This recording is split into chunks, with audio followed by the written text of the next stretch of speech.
এই যে কুমিল্লা ক্যান্টনমেন্টের এই জায়গাটা প্রচণ্ড রাস্তা ভাঙা, ঠিক আছে। মূলত জামগুলো রাস্তা ভাঙার কারণেই হচ্ছে, আর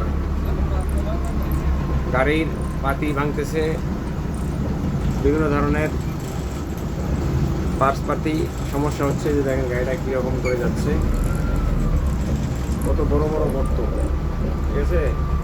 দেখেন বিশাল বড় বড়। এখন এত টাকা ট্যাক্স দিয়ে ব্যাট দিয়ে তাহলে লাভ কী হচ্ছে আমাদের? যদি সময়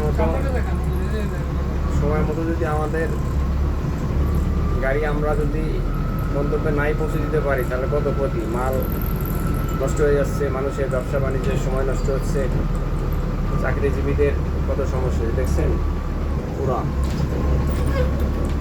এলো অবস্থা প্রচণ্ড খারাপ। এই জায়গা থেকে জাম শুরু হয়, প্রচুর জাম শুরু হয়। অবস্থা খুবই ভয়াবহ। দ্রুত এই রাস্তাটা রিপেয়ারিং করা দরকার।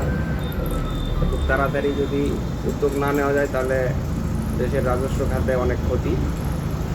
এটা অবশ্যই সহজ কর্তৃপক্ষ বিষয়টা আমলে নেবেন। পুরো রাস্তাটা এখান থেকে খুবই লাজুক অবস্থা, চরম চরম, যেটা বলার ভাষা না, ঠিক আছে। আসলে রাস্তার মা বাপ বলতে কেউ নাই, বসে বসে খালি চেয়ারে বসে বসে জনগণের বেতন খায়, উনি মোটা করেন না, এটা করে কাম করেন, ঠিক আছে। দেখছেন অবস্থাটা কি? এই জায়গাটা কতদিন ধরে এই অবস্থা, একদমই মা বাপ বলতে কেউ নাই রাস্তাটা, দেখছেন এই অবস্থাটা কি? দেখেন দেখি, কারণ যদি একটা গাড়ির পাতি ভেঙে যদি এখানে পড়ে যায় তাহলে কি অবস্থাটা হবে?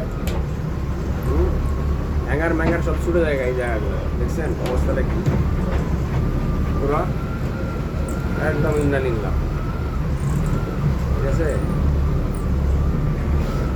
এইভাবে তো হয় না।